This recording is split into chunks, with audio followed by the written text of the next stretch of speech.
Yes, can we start with our next session? For that, may I invite Dr. Shweta Satish Adhyapak, Dr. Anand Partha Sarthi, Dr. Atishwar Das, Dr. Kumaran Murugesan, Dr. N.V. Arul Mozi. Thank you all for being here.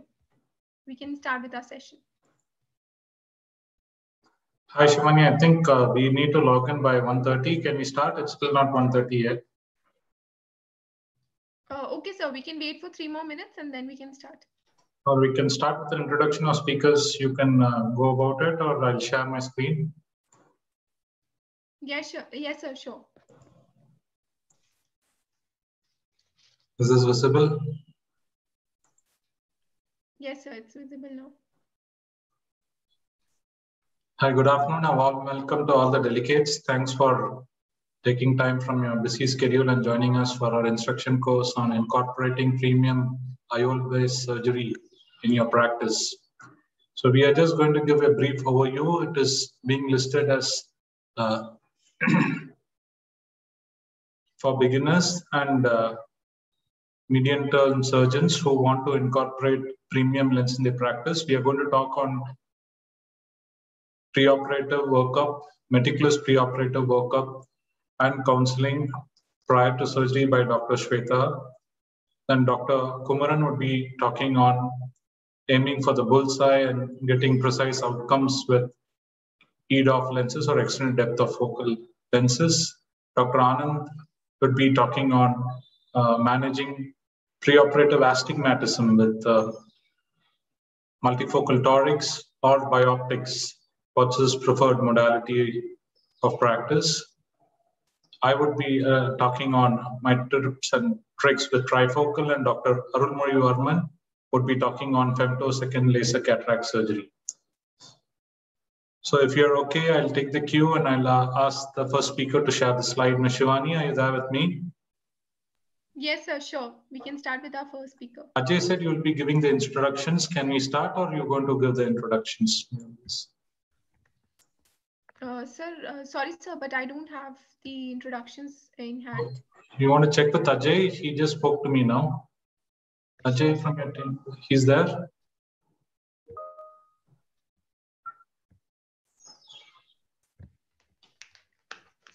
Please give me a minute, sir. I'll just check with Ajay, sir.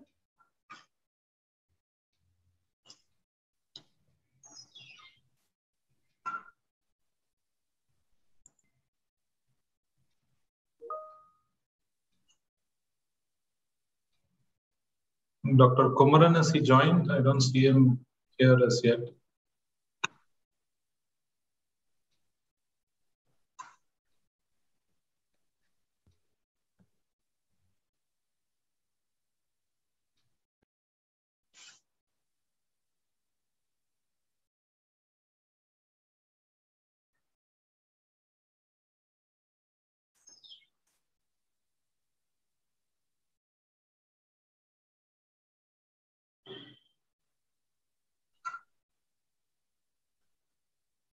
I think we can start because Shivani is taking time. I would like to invite the first speaker, Dr. Shweta, to. Shivani, we'll start because it's we yes, don't sir. want to. Yes, sir, please. Because I don't have the introduction as of now, so we can start with the.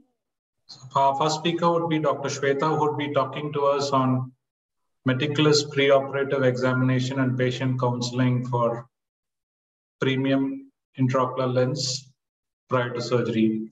Dr. Shweta is the managing director of Medicare Eye Hospital, and she also consults at Apollo Specialty and Chennai Meenakshi Multi-Specialty Hospital. She has around 12 years of experience, and she's a proficient cataract and pediatric ophthalmologist. Over to you, Dr. Shweta. You would be kindly share your screen now. Yeah, thank you. A very good afternoon to everybody. Am I audible? Yes, please share your screen.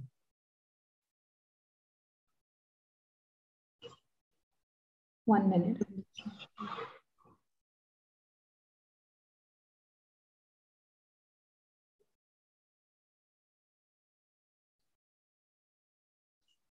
Are you able to see my slides? Yes, you can go ahead. Request the other participants to kindly mute once we start the session. Kindly start. Hello. Yeah. So good afternoon, everybody, and thank you so much for this opportunity to share the stage with such distinguished co-speakers. My topic today is preoperative workup and patient counseling for premium intraocular lenses.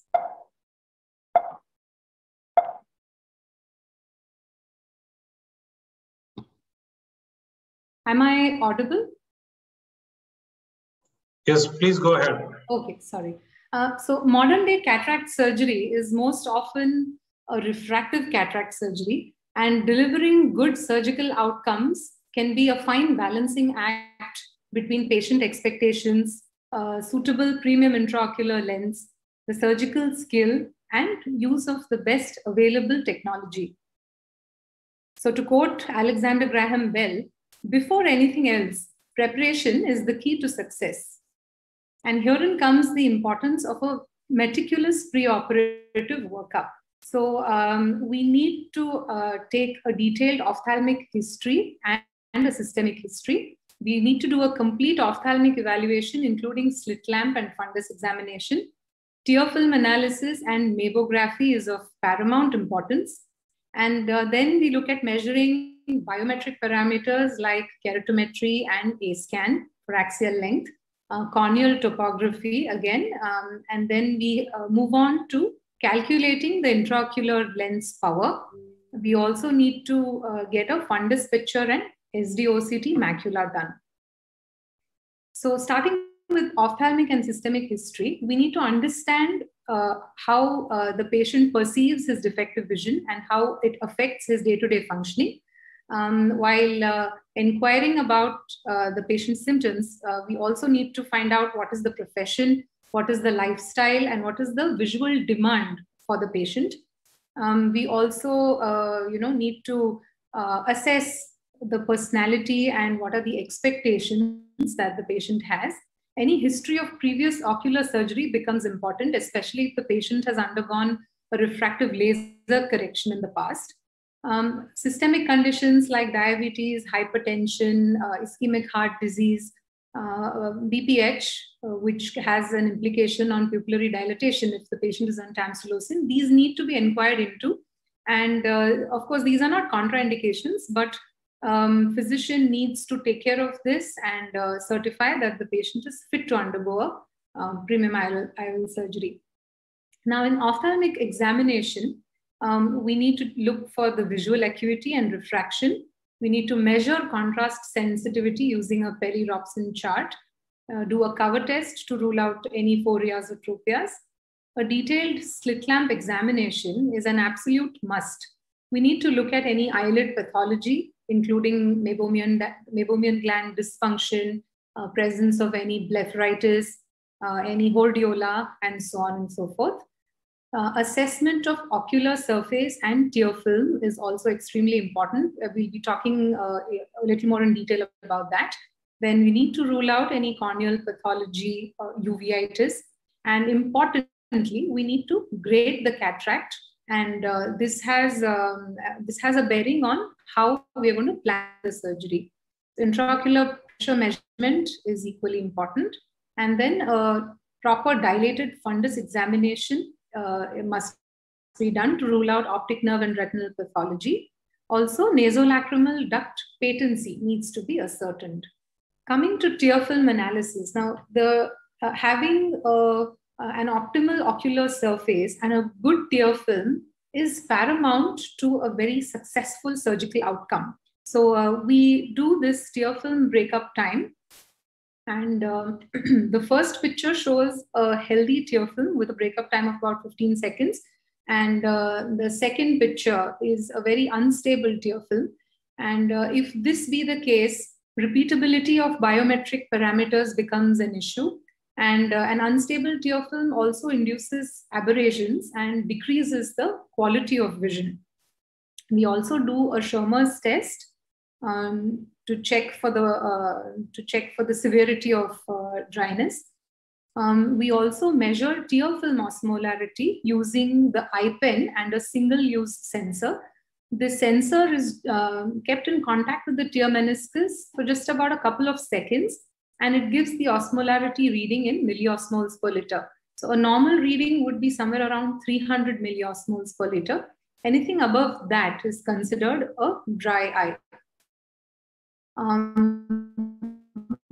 Mammography is another important tool to assess dry eye disease. Now, the first picture shows a normally functioning meibomian gland apparatus, whereas the second image shows a lot of dropouts and meibomian gland dysfunction. That's very important to address and treat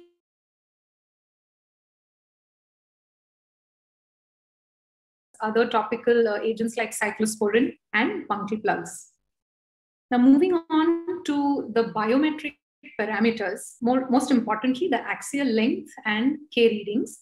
Now, axial length can be measured by either immersion biometry, which is preferred in slightly denser cataracts, or optical biometry. Now, this immersion biometry printout from our Contel machine shows very repeatable and predictable measurements of axial length, the lens thickness, and the anterior chamber depth measurements. The IO with in just a little while from now. There are various options for optical biometry. These machines use a swept source OCT technology to measure the different biometric parameters. So we have the option of using Antirion or an IOL master or a Lenstar. Now, this is a printout from the Antirion for one of our patients. And I will be briefly discussing these parameters when we come to IOL power calculation. Now, another very important investigation is the corneal topography, especially important in patients who have high astigmatism and also want spectacle independence. And we are planning a toric multifocal or a toric trifocal intraocular lens for them. So the SIM-K readings are what we use for IOL power calculation. This also gives us a little more information about the horizontal visible iris diameter, then the pupillary diameter, and the chord length for angle kappa, which we will talk about next. It also gives us some information about the central corneal thickness and the anterior chamber depth. Now, all these measurements are taking us towards calculation of the most accurate intraocular lens power. Now, what is this angle kappa? It is the angle between the visual axis and the pupillary axis. And a normal value is anywhere between 2 to 5 degrees.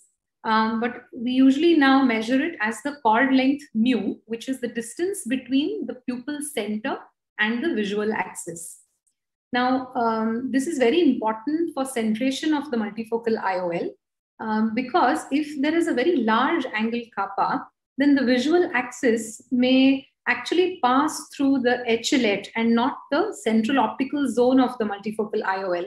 And this may give rise to distortion of vision, the visual acuity may decrease, and the patient may experience glare and halos, and so on and so forth. Now, another consideration is the angle alpha, which is the angle between the optical center of the cornea and the visual axis. So it is the distance between the center of the limbus and the visual axis. Now, angle kappa may actually change after surgery, after phacoemulsification. So angle alpha may be actually a more reliable and a stable factor in comparison when we are looking at pre-op planning for multifocal or trifocal IOLs. Now, the formulae for calculation of intraocular lens power have evolved tremendously over the years. What started with regression analysis has now evolved into Virgin's formulae and using more biometric parameters and then ray tracing and artificial intelligence. So earlier, the two main important parameters were axial length and keratometry. But now we have additional variables that are incorporated, such as the anterior chamber depth, the lens thickness, the white-to-white measurement, refractive error, and in some algorithms, even age is included. The newer formulae are also utilizing other techniques like the ray tracing data, more modern regression analysis models, artificial intelligence, deep learning, and large-scale computational algorithms. So each new modification of an IOL calculation formula aims to better predict the post-op lens position, or more commonly called the effective lens position. And each of these equations have certain constants in them. And these constants vary with the type of IOL we are going to choose, the effective lens position, and the surgeon factor. And if these can be optimized, then the IOL power calculation becomes more accurate. Now, here are some of the formulas that are routinely used in practice. The SRKT formula, Hoffer Q and Holliday 1 and 2 are third generation formulae based on regression analysis and mathematical derivation. For shorter axial lengths, say less than 22 millimeters, the Hoffer Q and Holliday 2 are the formulae of choice. For lens between 22 to 26, the SRKT works fine. For larger axial lengths, the Wang-Kock adjustment can be utilized for better accuracy. Now, the Hages formula is a fourth generation formula. It has added a few more constants in the equation for better predictability of the IOL power. And this can be used for post-LASIK eyes. The Barrett's Universal 2 formula is by far the most widely used and the most accurate modern standard. It performs well over a wide range of biometry values. And this is a printout of the Barrett's Universal 2 formula. For toric IOL calculations, there is a separate calculator. Now, the newer formulae are as follows. There is an Olsen formula, which uses exact and paraxial ray tracing of the light through the refractive media in the eye. And this determines the effective lens position and uses that to calculate the IOL power. Then you have the Hill RVF calculator, which uses artificial intelligence and regression analysis of a large database of actual post-op refractive outcomes to predict the IOL power. But this is an evolving algorithm, and if our patient parameters do not fall into this database, then a power calculation is not possible. The next one is the Kane formula. This incorporates artificial intelligence and theoretic optics and uses parameters like the axial length, corneal power, anterior chamber depth, sex, and an constant. The newer formulae are, some more of the newer formulae are as follows. The Lada's formula is like a super formula. It integrates the most accurate parts of the other IOL formulae, and based on the biometric parameters of our patient, this super formula chooses among the available formulae which is the most ideal one to use. So in patients who have had LASIK or PRK and are now looking at a premium IOL surgery, the IOL power calculation can be done using the Sharma's PL formula or the Barrett TrueK formula or the ASCRS online calculator. All three have comparable results in terms of accuracy. Now, once we've determined the most important part, which is the IOL power, we should also be looking at how the posterior segment is. And all premium IOL patients need to undergo optical coherence tomography. This is one of our patients. She seemed to have a seemingly normal looking fundus, but when we did an OCT, we found out that there was foveal thinning, and a retina cross consult revealed that she had parafoveal telangiectasia. So it was good that we picked this up preoperatively. Otherwise, she would not have been a happy patient with a premium IOL. So what are the patient selection criteria? We would rather have a motivated patient, whose cataract is now starting to compromise the quality of vision. Somebody who has an active lifestyle and is willing to spend on lifestyle enhancing procedures.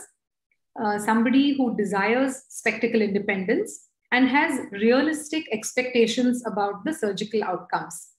Now,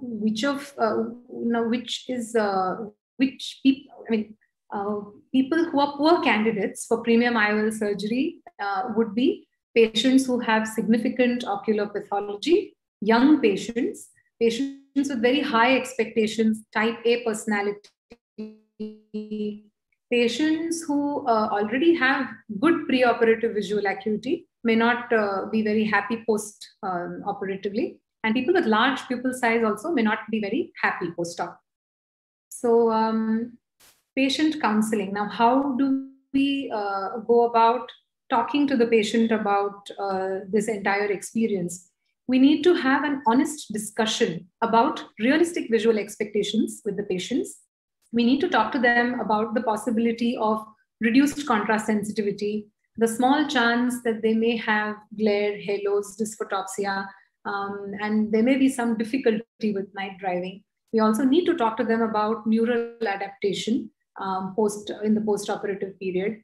And we make use of a post-op vision simulator app while we are talking to the patients about it. So when they see it as a video, they have a better idea of what to expect after surgery. Then we need to properly match the IOL to the patient's visual needs and expectations. And lastly, but importantly, very sorry to interrupt, ma'am. Can we sum it up in next 30 seconds? Yeah, this is my last slide. Lastly, but very importantly, we also need to shift our pitch from a premium IOL surgery being expensive to it being value for money. Since most insurance does not cover this and it is an out-of-pocket expense for the patient, but when it is pitched as value for money, it makes it worth it. So thank you very much. And I think we can go over to the next. Thank you, Dr. Shweta. Just please stop sharing. I would like to invite the next speaker. For what of time we'll have the discussion towards the end of the session. I would like to invite Dr. Kumaran to share his screen.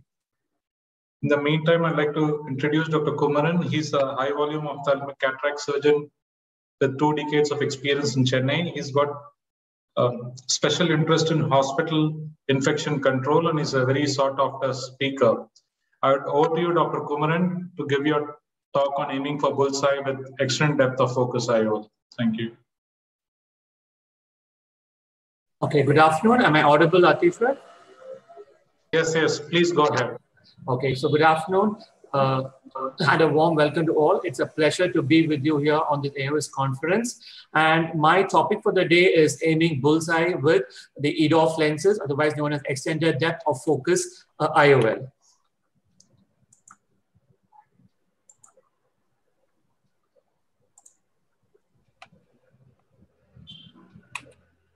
Okay, I have no financial interest in any of these lenses. So once this topic came up with about EDOF IOLs, I think all of you must be thinking, what is the need for another presbyopic IOL in the market? If you see the last 10 or 15 years, these multifocal IOLs actually have been doing quite a good job. And all these papers have given very good results, saying that our patients are quite happy with vision. But the drawbacks about these multifocal lenses, otherwise known as bifocal lenses, is that it gives a patient a clear vision either at near and distance or at intermediate and distance. But this is achieved only with the negative features like dysphotopsia and glare and halos. So actually we need to get a lens which has the ability to give good vision at the same time reduce the glare and halos. If you have taken an interview with most of the ophthalmic surgeons and asked them what is that which scares them from using a multifocal IOL, so I think most of them would say that the glare and halos post-operatively which a patient has is one of the most limiting factors which keeps them away from using this kind of multifocal IOLs. So a one-step answer to this is that the EDOF IOLs, otherwise known as the extended depth of focus IOL. So my talk in the next 10 minutes is going to be about the basic optics about these lenses. What are the additional features which a surgeon should look into before implanting these lenses? And it's always good to have a little bit of clinical data of how these lenses has performed. So I'm going to share to you about my personal experience on the first 100 lenses I used. Okay, so we all know that a multifocal IOL has two focal points. When one focal point is at focus, the other focal point is not in focus, which results in glare and halos. This everyone knows. So this is a small animation which shows you how the light is distributed in a monofocal IOL and in a bifocal and an EDOF IOL. So what happens in a bifocal IOL or a multifocal IOL is that when one focal point is at focus, the other focus point is out of focus, which results in the glare and halos. But whereas in an EDOF IOL, what happens is that none of these light rays from the incident source is brought to focus. Instead, they are made to collapse up over a small range of distance, which gives the patient a continuous foci. So this is what the EDOF lens work well.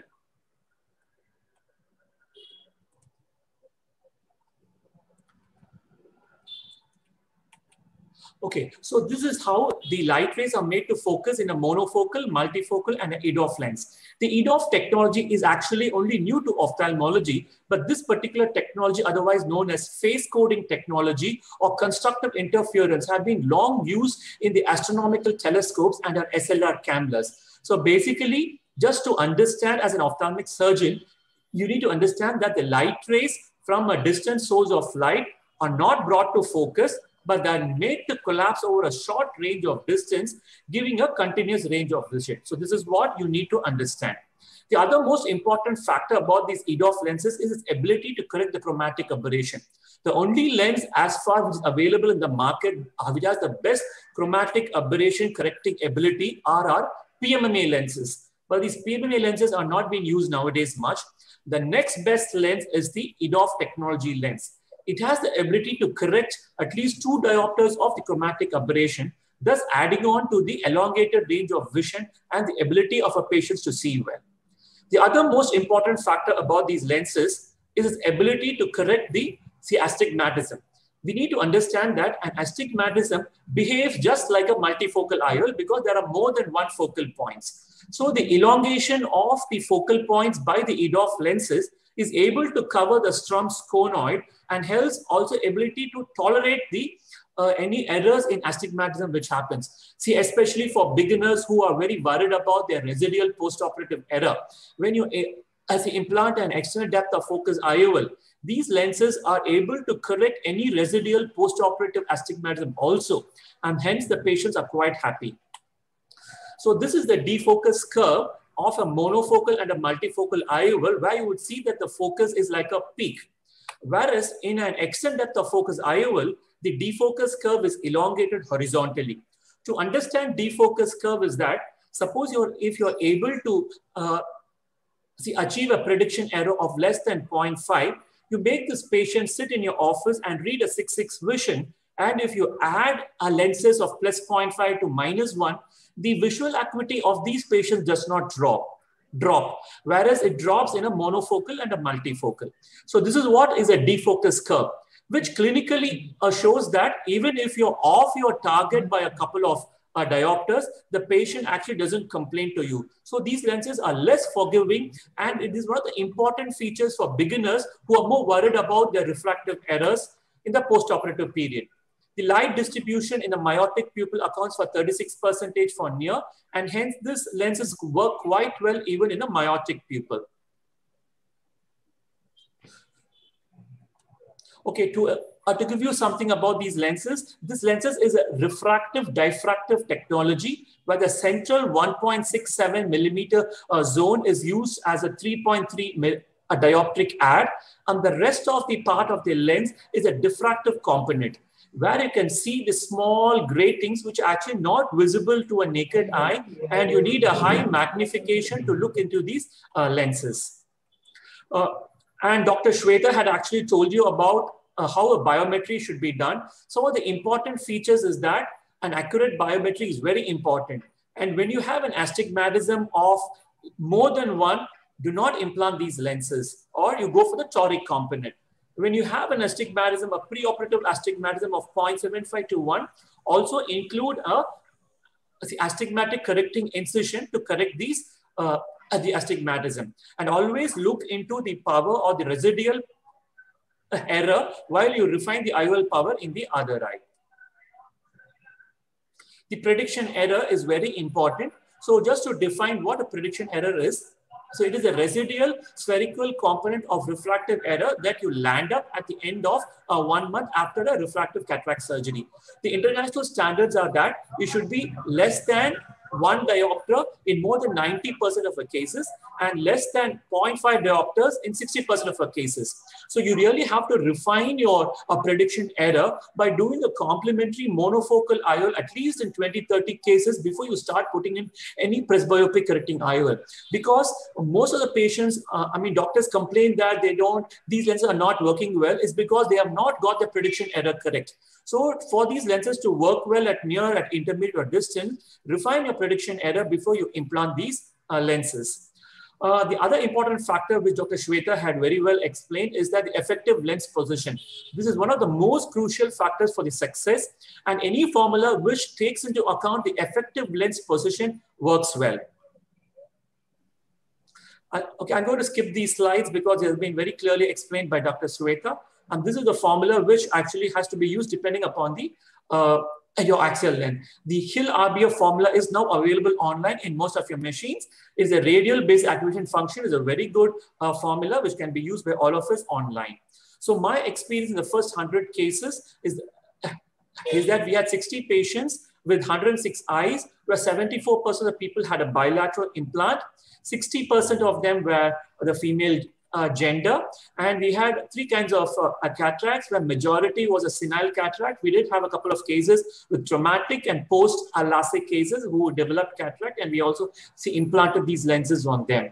We used the mask contrast and the intermediate charge, which was the major concern for us because distant vision was always not a concern, but we wanted to see how these lenses did well with the near and the intermediate vision. So the uncorrected distant visual acuity was 6.9 or better in 88% of the cases. However, 12% of the cases, they had a visual acuity of less than 6.9.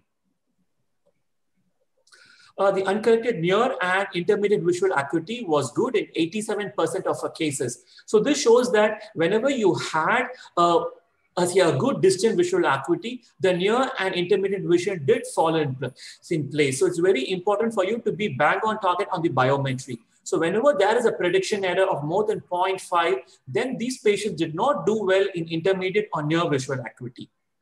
And the IOL postoperative refractive error was around 67% in plano. The cylindrical error was also 47%. Okay, so finally, the number of bilateral implants we had was around around 60 cases we had. In that, around 42 cases, we did not give any glasses, and we did give glasses to around 8.4% of the cases. The most important thing is that when we went ahead and questioned these patients whether they had glare and halos, almost all of them said they had glare and halos, but the next question was it clinically significant or did they have any practical difficulty? And none of them said that they had any practical difficulty. So the take-home message with these lenses is that these lenses do also have a glare and halos, because any lens with more than one focal point is going to have a glare and halos. The most important factor is that none of these patients had any practical difficulty with these glare and halos. That is what is more important. So this is the MDF chart of the bifocals, EDOF and trifocals. So if you see, the EDOF has good vision at far and intermediate, whereas the near was not good when compared with the trifocal or a bifocal. So these lenses do work very well in the far and intermediate, and the near vision capability is much better than a monofocal lenses. So the take-home message is that depending upon your patient's need, you can mix and match with these presbyopic lenses. The EDOF lenses would be a very good choice for beginners who want to try out these premium lenses in their patients, because they are less forgiving for the simple fact that the glares and halos are much less. They are less forgiving on a spherical error and on the astigmatic error also. So believe me, I had patients who had a prediction error of 1 to 1.25 diopters. Though when you check these patients for the visual acuity in their office, their vision is less, but they rather seldom complain about the loss in the visual acuity because they're able to accommodate because of their defocus curve. So this is what I would like to emphasize. Thank you. Thank you, Dr. Kumaran. That was an excellent presentation. So your intraocular lens implant for yourself would be EDOF over a trifocal or a multifocal.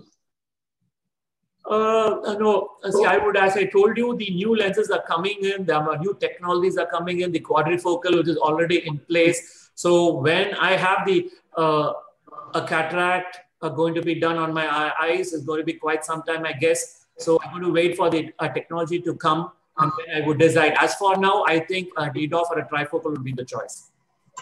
Thank you. We did do a small survey where we interviewed, where we took survey from more than 50 ophthalmologists on their preferences, which we'll be sharing at the end of our presentation. Due to want of time, I've been asked to move over to my talk, which is the next talk.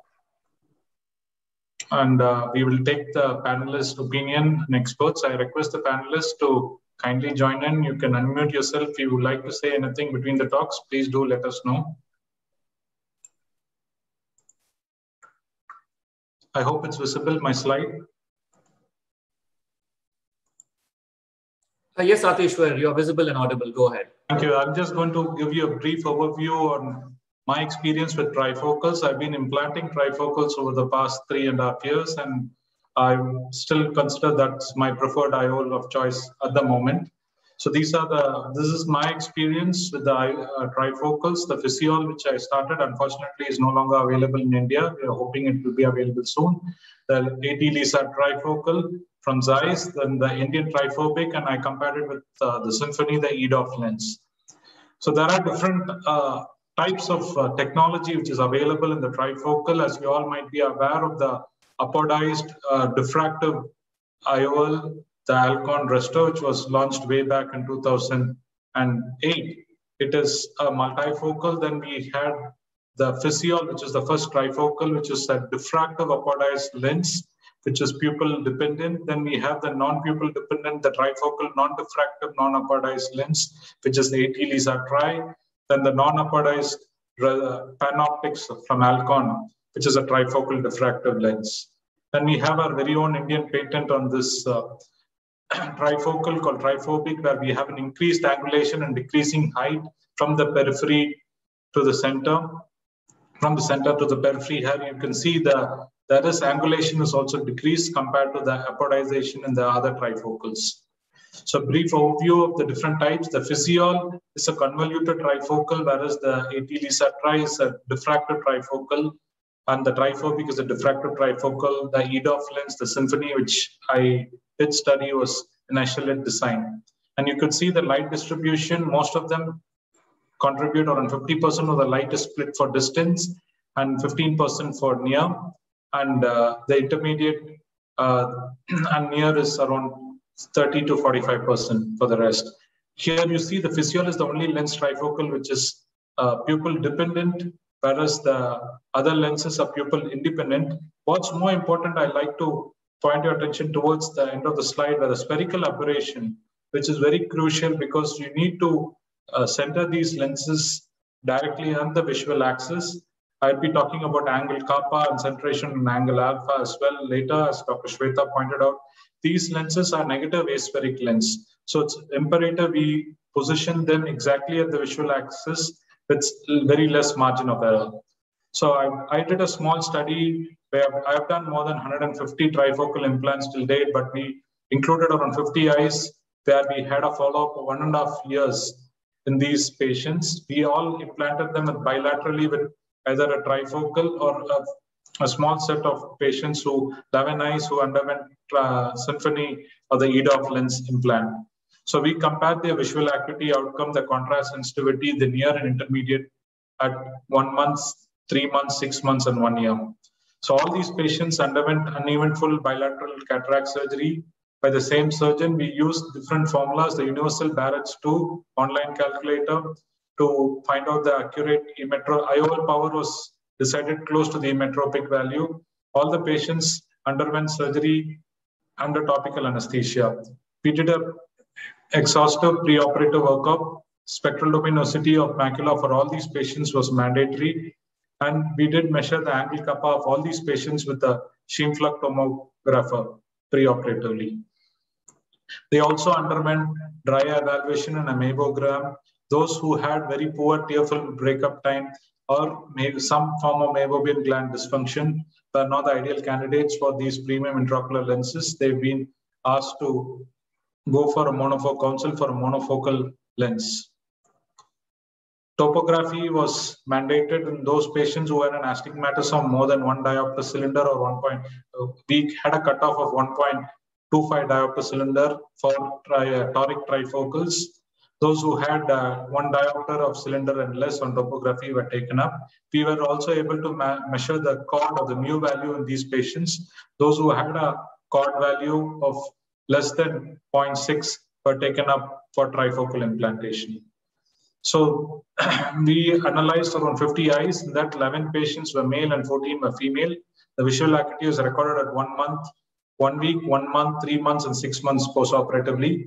The distance visual acuity is recorded with visual in a mesopic condition. Intermediate chart, we used the Colin-Brander chart logmar scale. And they were also shown subject to perception of glare and halo with the halometer with the images shown online. So if you take the distance visual acuity, immediate post-op at 1 week, they were all at 6.9 or 6.12, and they improved to 6 by 6 parts or 6 by 7.5 at end of 1 month. It was similar for all the 3 lenses. Once they implanted bilaterally, the triphobic did do well.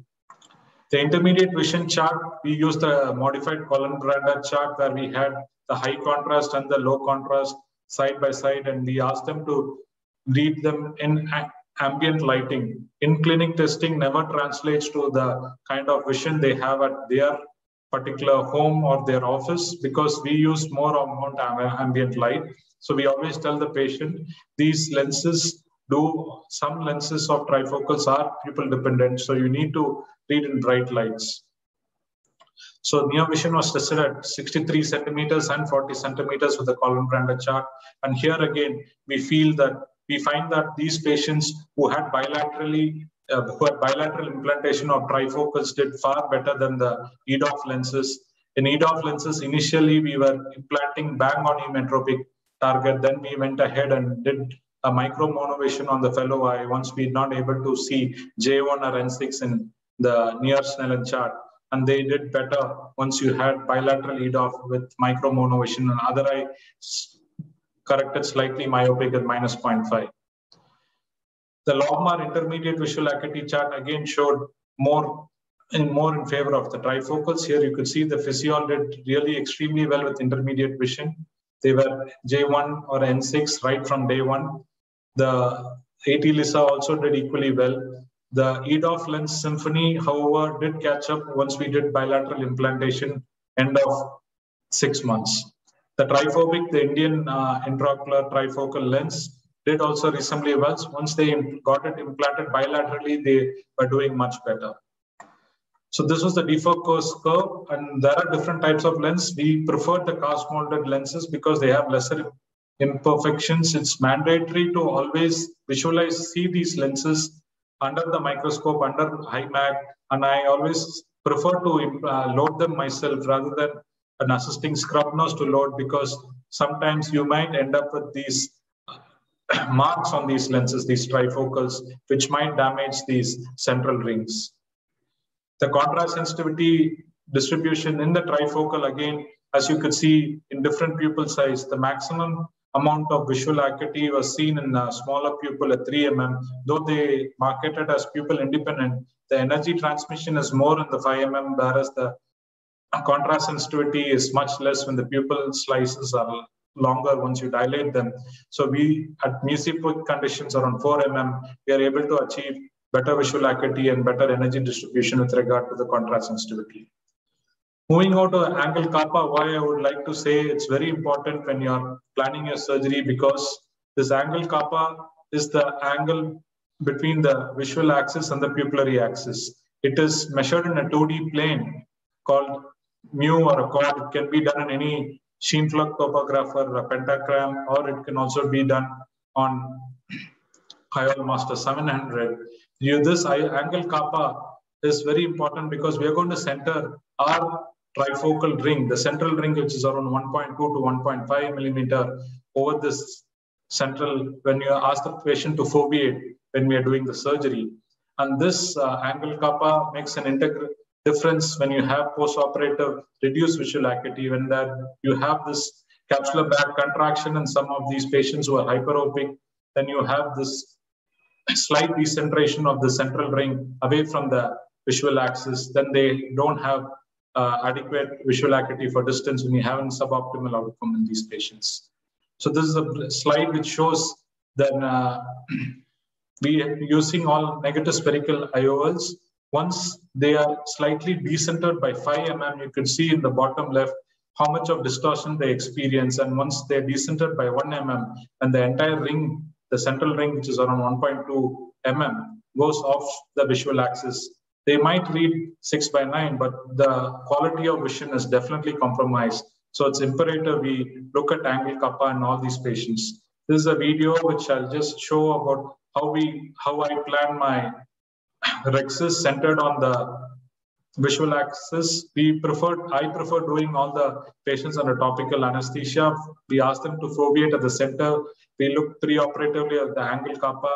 And once the patient is asked to foveate the coaxial illumination coming from the microscope, we center the rexes. First, I center the rexes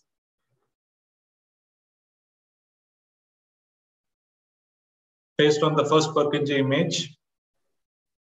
Once I'll just scrub this forward for want of time.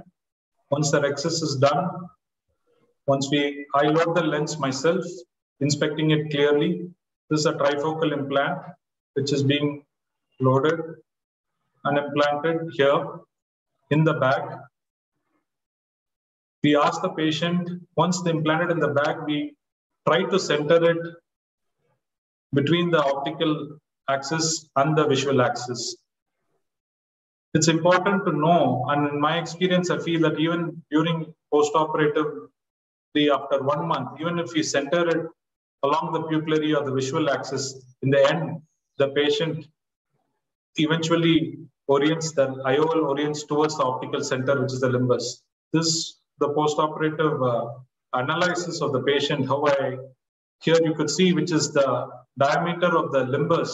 The center of the limbus is the optical center, and the center is the pupil center. So the difference between this is the angle alpha.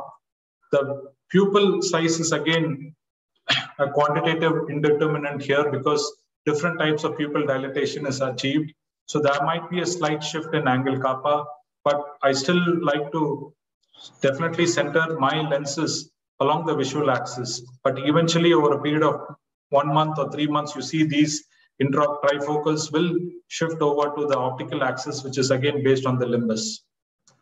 So these are the trifocals which I have implanted, and the triphobic and the AT-LISA tri. Here you could see these lenses comfortably pass through a 2.2 millimeter incision, except the Physiol trifocal, which requires slight extension to 2.8 mm. Since the optic is larger, which is 6.25 mm, it's a plate, it's a quarter pot, can easily be nudged into the bag. A Zeiss AT-LISA trifocal is a hydrophilic material with a hydrophobic coating. We did encounter significant amounts of PCO in these patients in spite of complete washing post-operatively of the residual visco. So we do take a slit lamp pictures at the end of 3 months and 6 months looking for any visual axis orient disturbance due to PCO. This one patient who had a perfect rexus in the bag IOL, but after 3 months, we see this patient had some amount of decentration in the Zeiss 80 Lisa tri. The axis is shifted slightly superiorly due to capsular back contraction. She was a hyperope. Then we realized that we should have aimed for a much larger rhexis than what was planned.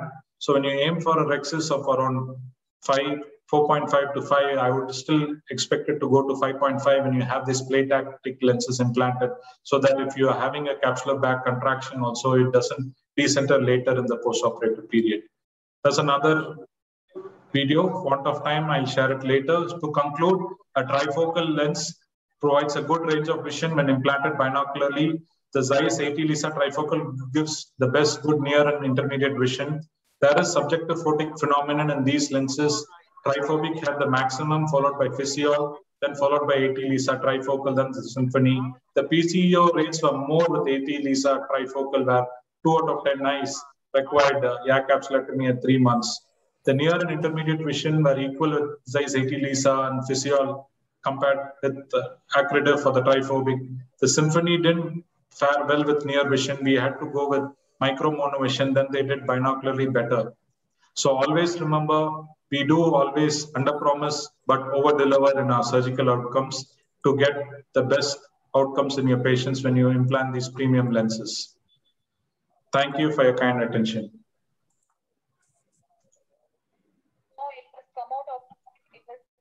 Basically show on his face, right? The amount of frustration. Thank you. Is there any questions from the panel before we move to the next session? Do you ever thought about using capsular tension rings? Yes. In hindsight, can you hear me? Yes. You're audible. Is this Anand? Yeah. Yes. When I'm just curious whether you thought about you or even Kumaran, have they ever thought about using capsular tension rings to prevent back contraction on a routine basis, even for patients? Because a lot of them may have just very mild zonular weakness, may have segmental zonular weakness. So just when you're putting these lenses, putting a CTR maybe a 12.5, just to be safe, I'm just thinking out of the box whether that would be a good idea, because you'll reduce the PCO rates. You would stabilize the bag almost always, since these surgeries anyway should be, fairly uneventful. But just a thought. Absolutely, I think the capsular tension rings need to be implanted in eyes which have like pseudo exfoliation in planning cataract surgery, or even these hyperopic eyes which have very short axial length.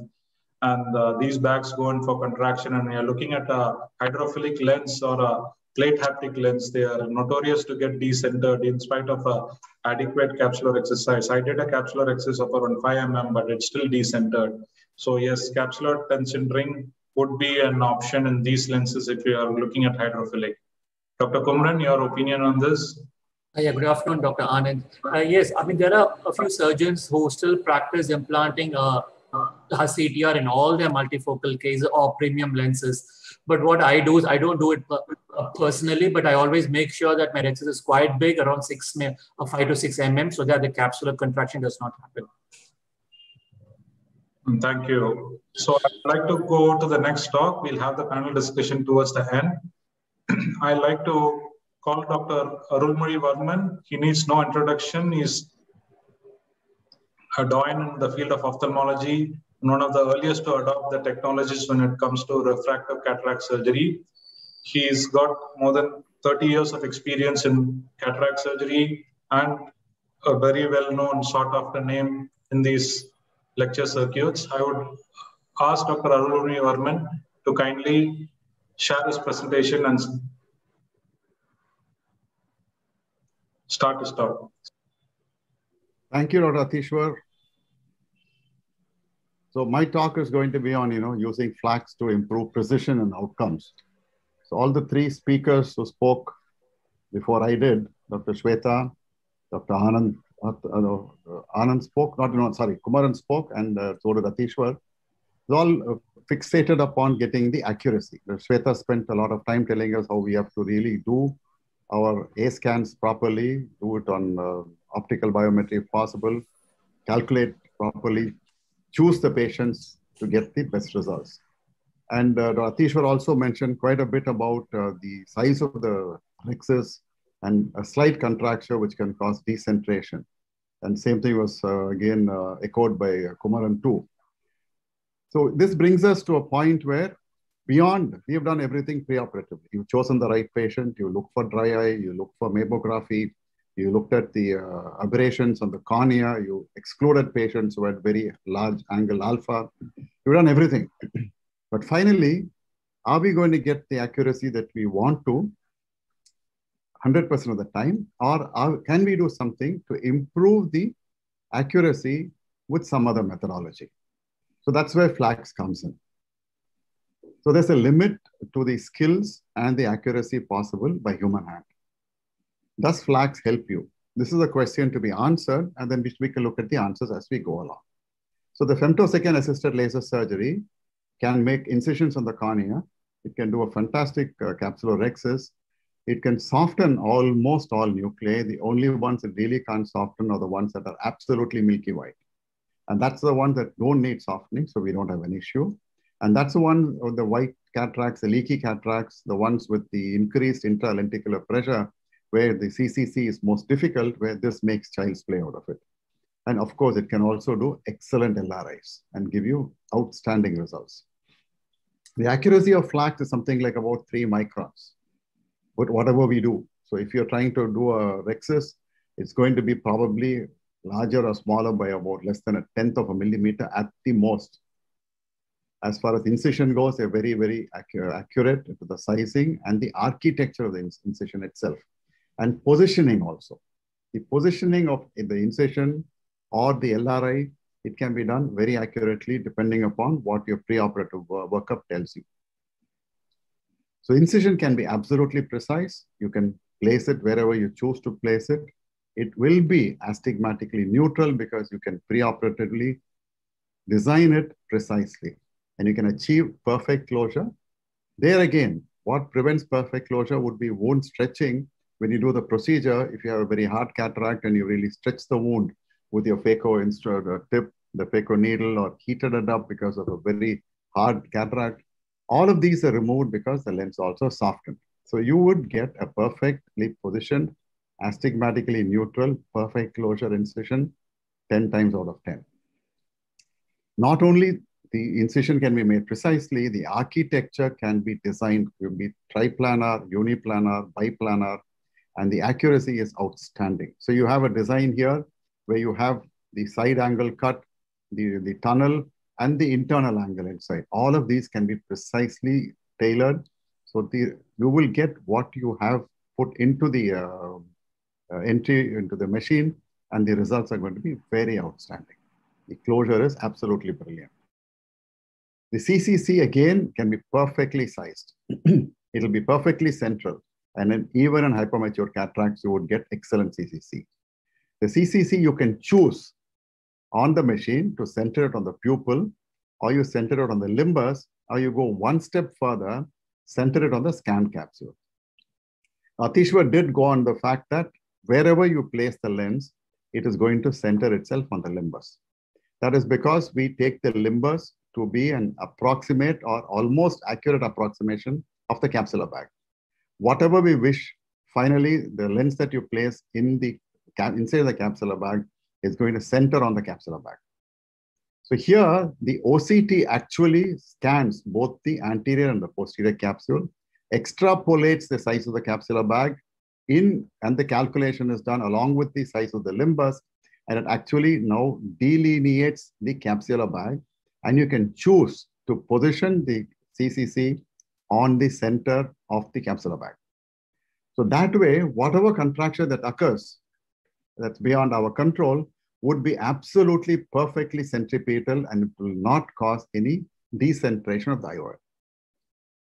The overlap that you get on the lens is precise. The anterior capsule, the edge, the cut edge of the anterior capsule, when it comes into contact with the posterior, is the point where you would get fibrosis and PCO. That is completely negated because the rhexis is not only centered, it's centered on the scan capsule. If you choose to, and with a 5.5 millimeter or 6 mm lens, and you've done a 5.25 millimeter capsular rhexis, you'll get a perfect overlap, and it remains unchanged over the years that I've followed it up. So that's one of the things, the strong point of FLACS is the brilliant CCC that you can get. So as I told you, you can center it on the pupil, on the limbus, or on the scan capsule. Or for some reason you want to decenter it, you're now dealing with a subluxated cataract and you want to decenter it, then you can custom position your capsulorhexis and get brilliant results. So you can, what do you get out of this? Your best CCC, you'll get perfect IOL centration, avoid any kind of IOL tilt, and also it will avoid any kind of a late IOL rotation, particularly important in patients in whom you put on a toric lens. So here you have the a video.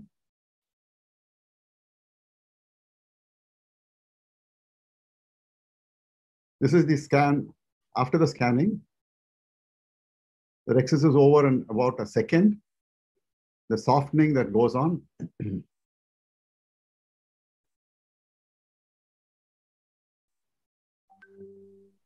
And this patient also has a minimal astigmatism, about 0.75. So the calculation says that you can do a single arcuate cut, and that also is precisely done.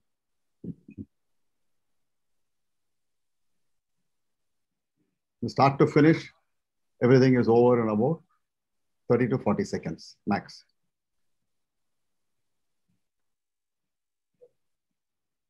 So now we have, this was on a hypermature cataract. These are the cataracts where you are doubtful about putting in a multifocal lens or a trifocal or a toric because you're not too sure, are we going to get a perfectly centered rhexis, or the rhexis is going to run out?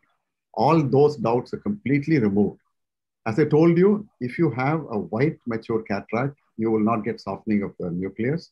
In any other type of cataract, even if it is grade 4 or a grade 5 black cataract, the nucleus will get softened. So here the advantage that you've got is that the astigmatism has been handled by the single incision that we made, as well as you've got a perfect rhexis with no difficulty whatsoever.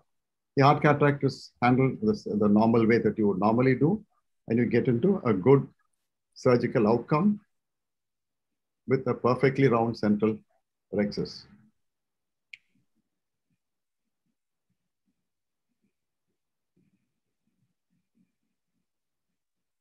So now we have the FLACS, the nucleus softening.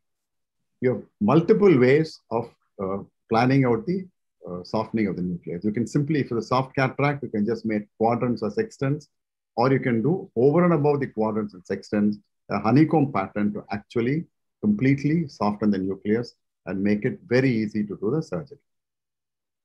Even if the lens is tilted, there is tilt compensation that is possible because you have an OCT that delineates all the internal structures of the eye. So you can have a perfectly positioned softening. You will not have risk that the softening is done in an asymmetric way. The nucleus softening gives you the precision because no wound heating or wound stretching occurs. The whole surgery, whether it's hard cataract or soft cataract, is over at a very short period with minimal energy that you use for the procedure. And of course, endothelial damage is much lesser. It makes even the more difficult hard cataracts easy. You'd find here the really hard cataract. As you break, you find that those bubbles of gas come out from inside.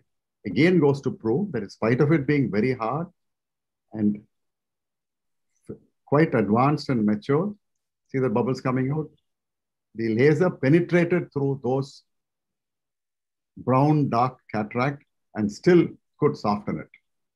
So you can all see the perfect rhexis that's already present there. The ease at which such a hard cataract, the previous surgery where the cataract wasn't really softened, you could really see that it took a little longer. While here, it's more like just aspiration. The amount of energy used is minuscule. The surgery is over with minimal handling. And keep a watch on the wound. It's absolutely perfect. No stretching, no heating, no distortion.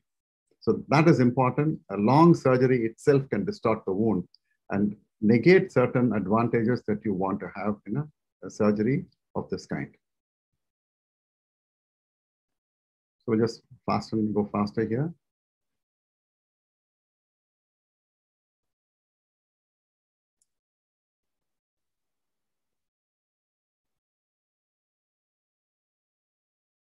Again, keep a watch on both the wound as well as the rhexis. The perfect centration, absolutely centered, perfect one.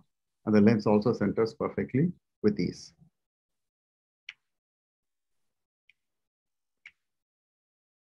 The flax, the LRI, is another added advantage.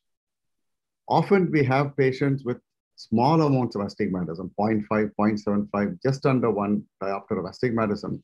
And you're really in a doubt, should you go with a toric lens, which actually may end up overcorrecting it, or do we not do it on this patient? LRIs do come in, they're very useful. Even if you're doing the LRIs by the manual method, they are quite accurate, but the flax takes the LRI accuracy to a completely different level. It's absolutely perfectly positioned after taking all the points from the OCT. The depth is perfect because it's planning the depth based on the OCT of the cornea, and outcomes are very precise. So if you're now dealing with a patient with a 0.5 to 1 diopter of astigmatism, and you're putting in a trifocal lens, you can simply use the LRI and get absolutely good results. Where I'm hanging here. Okay, this is again the LRI that's being done. We did see this LRI on the other video already. So the LRI can be done as an anterior penetrating, as you look here. Again, the design depending upon what you need. It can be anterior penetrating. It can be just intrastromal. It doesn't penetrate into the anterior chamber, nor does it penetrate out. It can be an angle which can be at 90 degrees or preset at any other degree that you want. So you can have uncut posterior, uncut anterior, or completely intrastromal, depending upon what kind of an algorithm or a nomogram that you're following. And each one of these does have its own advantages and disadvantages. I personally prefer the anterior penetrating, and I'm very happy with the results.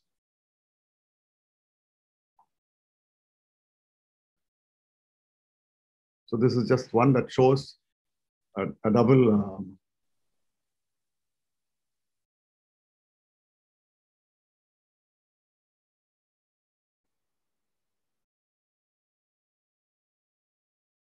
there is the LRI being done.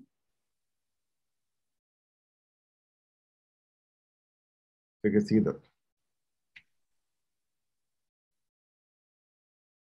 So flax, you get a perfect incision, you get a perfect CCC, you get excellent nuclear softening, and very good astigmatic correction.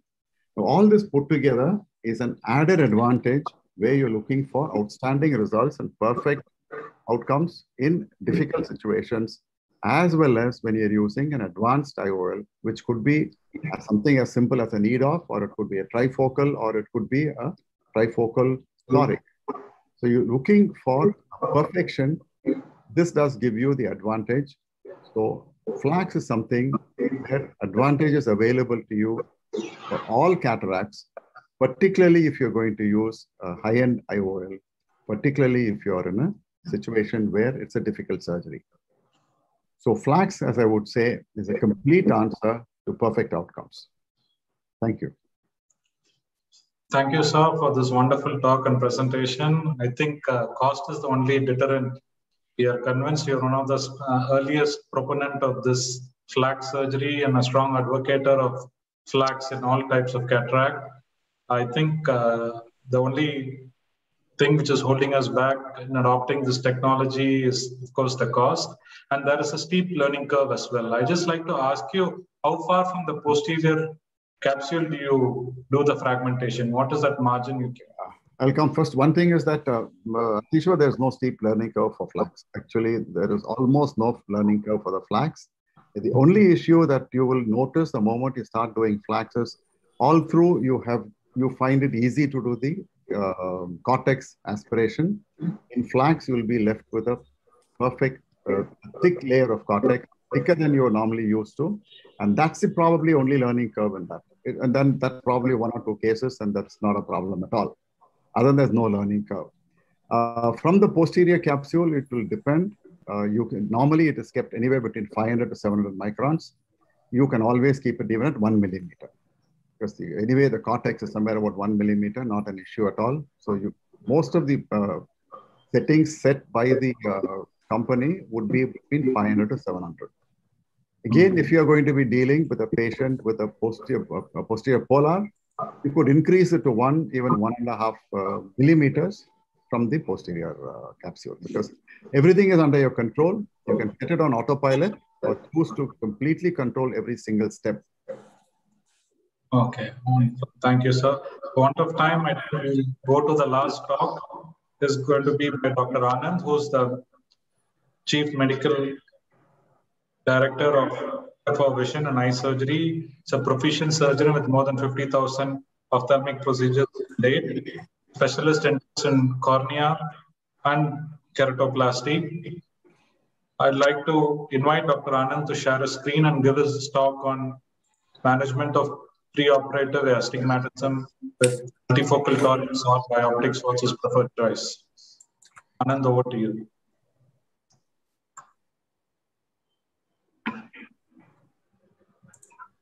Anand, you have to unmute yourself.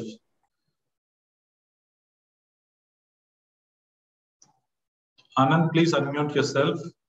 Sir, screen visible नहीं है. Just give me a minute. Yes.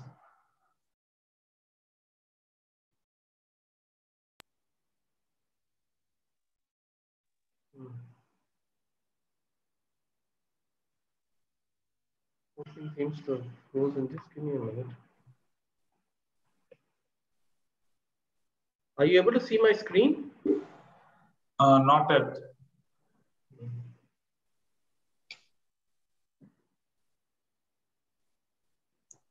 You're sharing the screen and Yeah, yes.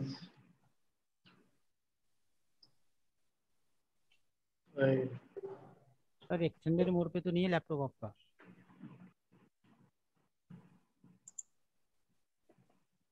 Ms. Shivani, are you there? Can you help Dr. Anand with the screen?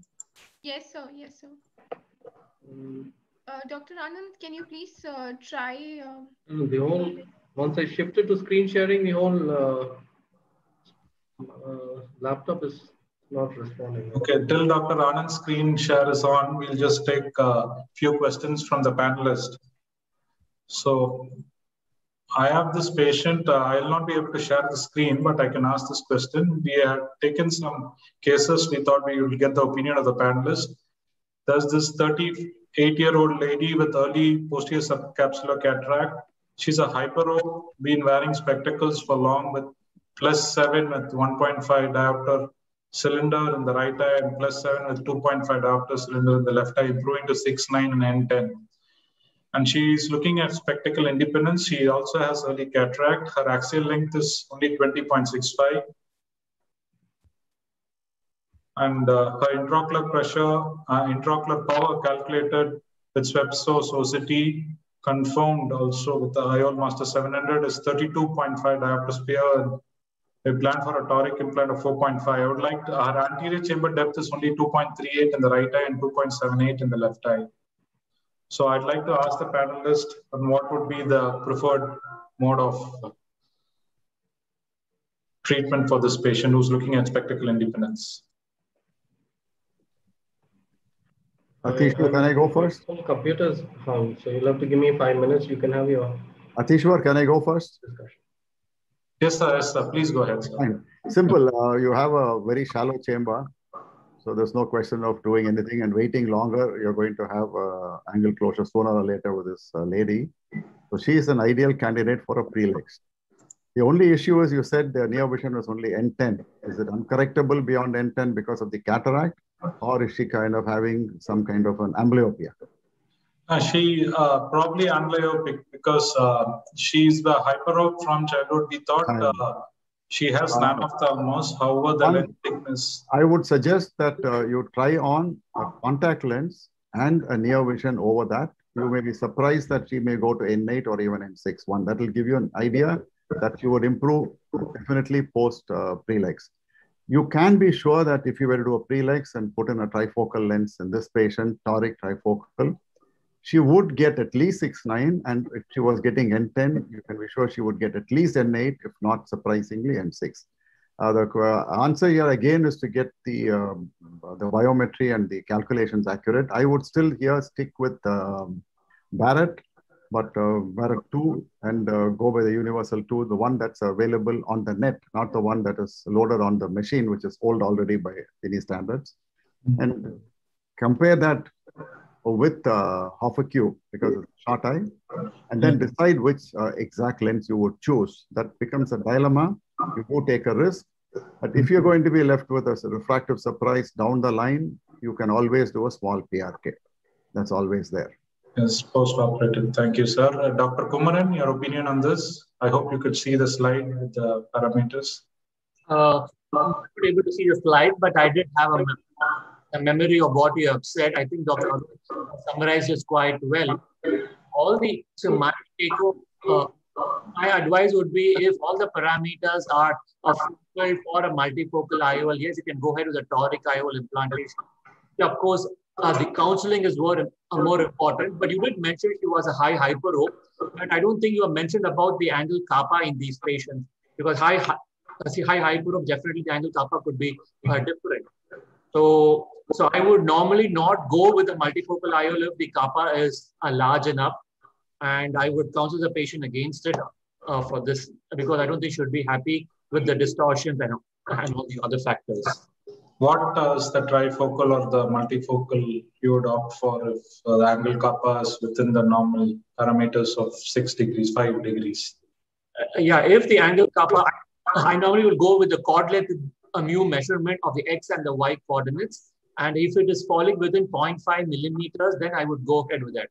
But certain trifocals, the central ring is around 1.7 millimeters, is larger than the other rings. So if she wants to go for an trifocal, I would choose a trifocal with a larger central thing. Dr. Arul sir, I think the trifocals are available only up to 30 diopter. You have to go with a customized trifocal. You can order these lenses. Zeiss takes these lenses on order. Customized. They are available. That's not an issue. Not very difficult to get. So I'll tell you what I did with this. I went ahead with a smart Tridef toric customized by the Indian company. So we implanted bilaterally smart Tridef toric. It's very simple. You have to implant it only at 180 degree in these patients. Here again, I aim for it's a plate haptic, very similar to Zeiss 80 Lisa Tri. And here you could see these lenses are oriented horizontally, and surprisingly post-operative, this patient improved to N8 and N6 in the N8 in the left eye and N6 in the right eye. And she was 6/9 unaided. She's extremely happy with trifocal smart Tridef. So probably this is more cost effective. Zeiss 80 Lisa trifocal customized more than 30 diopter power is more expensive. So there's one other option. Anand, is your slide share ready? Can I stop sharing?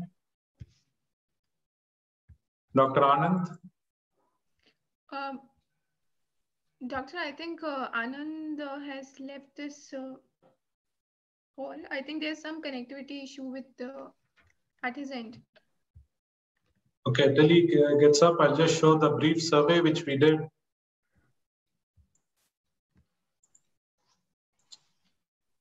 About adopting this instruction course is mainly to encourage ophthalmologists from different spectrum, different states to adopt trifocals. We had a survey where we asked, and we got actually around 80 responses. We limited to the first 50.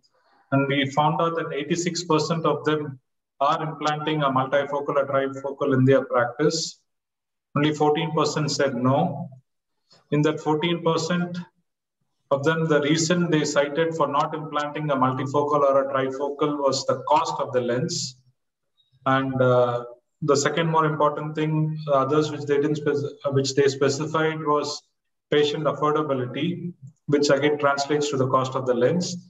Only around 11% of them said lack of patient acceptance, and another 11% said they are unsure of the visual outcome and they implant these lenses. So if we also put a hypothetical question for a 60-year-old hyperope who had nuclear sclerosis grade 2, majority preferred to implant a trifocal in them. Only 8% went with an extended range of vision EDOF lens. 16% opted for a multifocal and 16% did a monofocal aspheric lens. And what, according to the surgeons, is the most significant issue post-operatively in patients who had these premium multifocal, trifocal, or EDOF lens implant? Nearly 52%, majority of them said it's glare and halos, which is the most troublesome symptom post-operatively. 16% were patients who had predominantly EDOF had unclear near vision, and loss of contrast sensitivity is seen in 14%, and induced aberration for distant vision due to decentration of lenses was seen only in 14% who gave the response. Finally, what is their experience with the Indian multifocal or trifocal? 40% said they are equivalent to the innovator or the important intraocular lens.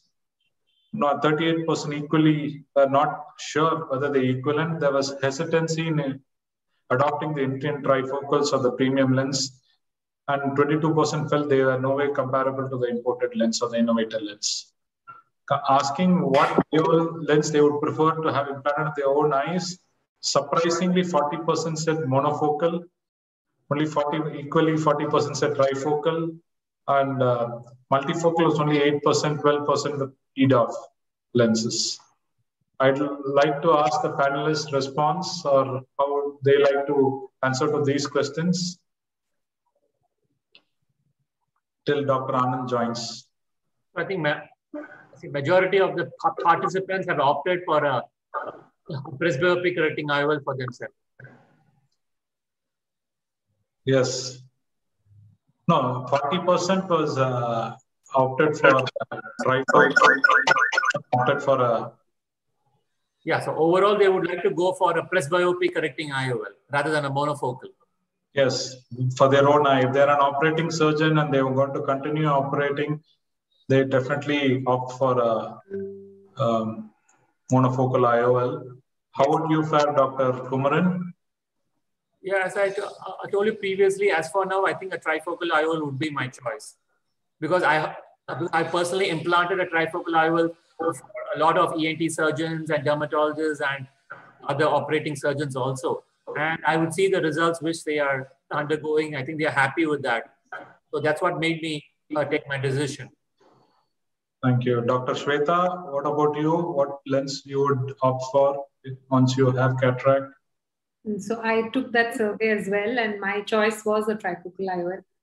I want spectacle independence and I want seamless vision through far intermediate near. So I'll definitely choose trifocal IOL. So the spectacle independence is the only reason people are opting for these premium lenses. There are these monofocal EDOF lenses, which gives you good and near and intermediate lens. Dr. Arul, sir, if you're still around, can you give your experience with... Yeah, I'm very much around. If I were to get my cataract done tomorrow, I would go for one of these hybrid lenses where you have the trifocal with an EDOF platform. There are a couple of lenses coming up in the market.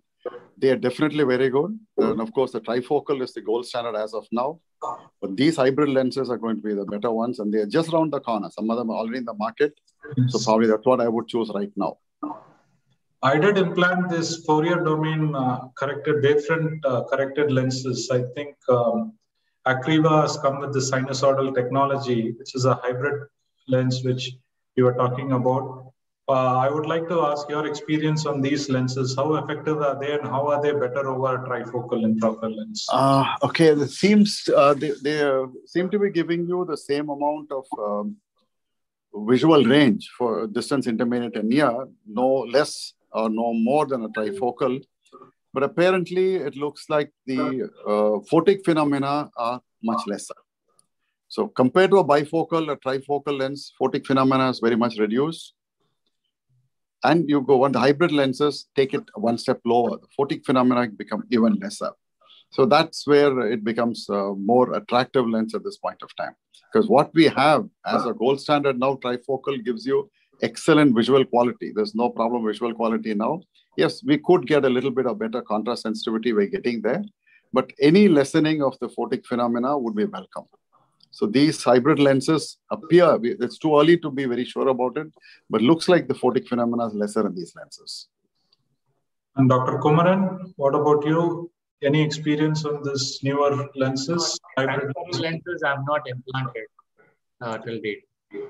Yes, the photic phenomenon, as Dr. Arul mentioned, is again troublesome to certain patients. Again, depends on their mesopic pupil size.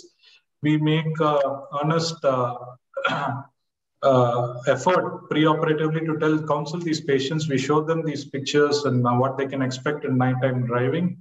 However, that's the trade-off they do for spectacle independence. Many are convinced to go in for these premium intraocular lenses. However, we do have a subset of patients who insist on wearing spectacles even post-operatively, and they don't want to be getting rid of spectacles, and they would still do much better with these monofocal intraocular lenses.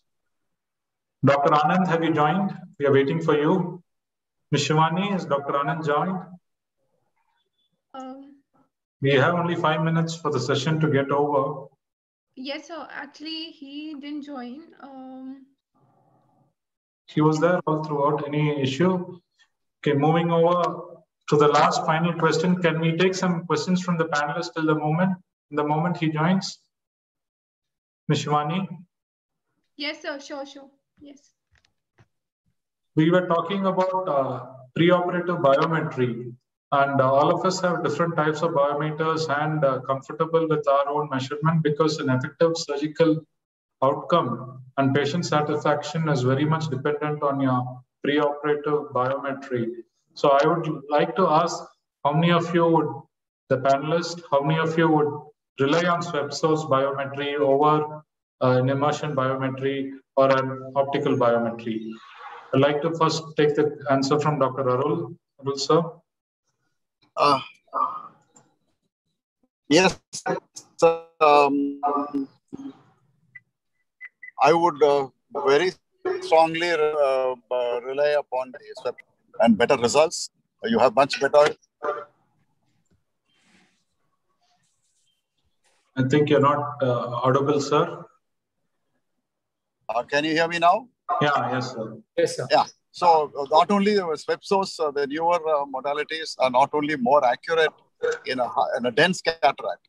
The swept source does not give you any better accuracy in the axial length, but it does give you much better accuracy with the K values. It gives you the anterior K, the posterior K. It gives you the total K, as well as now the central topography of the 4 millimeter zone. So all that put together, you get better results. So in a difficult situation, when very steep corneas, flat corneas, post-LASIK or post-RK, there's nothing that can beat the swept source OCT-based optical biometers for now. Yeah, thank you. It does penetrate hard cataracts, dense PSCC or mature cataracts. I don't think swept source OCT can penetrate mature cataracts. Dr. Kumaran, I think you've been using Lenstar with the Hill RBF formulae. What is your experience on? Yes, see, my advice to all people who are using multifocal IOLs would be to go for an optical biometer, because it really gives you peace of mind. It's a one-stop shop where you can get angle kappa, angle alpha, and all these things in one place. And you have all the latest generation IOL power calculating formulas incorporated into it. And it has been proved beyond doubt that, say, an optical biometer is 10 times more accurate even than an immersion biometer. And so hence, I think optical biometer is the way to go, say, especially in these premium IOLs. Dr. Shweta, your experience on that? So we've been using an immersion biometer for most of our cases, and we've had pretty consistent results. But that being said, an optical biometer definitely is more accurate. And like Dr. Arul and Kumaran sir said, it gives us far more accurate measurements of corneal parameters and even the anterior chamber depth. So probably time to invest in an optical biometer. Yes, thank you. Thank you for the comments. I think that brings us towards the end of the session. I'm extremely sorry Dr. Anand couldn't join due to network issues. Ms. Shivani, are you there? Any info from Dr. Anand? Sir, I haven't got any update from Dr. Anand. I think he's facing some kind of network issue. How do we accommodate the stock in the next session? Sorry, sir? Can we accommodate the stock in the next session? Yes, sir. We can surely do that if we have.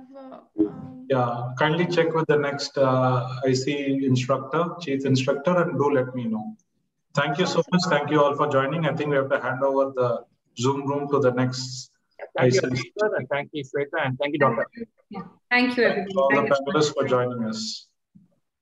Thank you to all the speakers and the moderators. And we made history as the first virtual IC this year, our first virtual conference, national conference, and we added IC this year, the first day. Thank you all the panelists for joining, taking time from your busy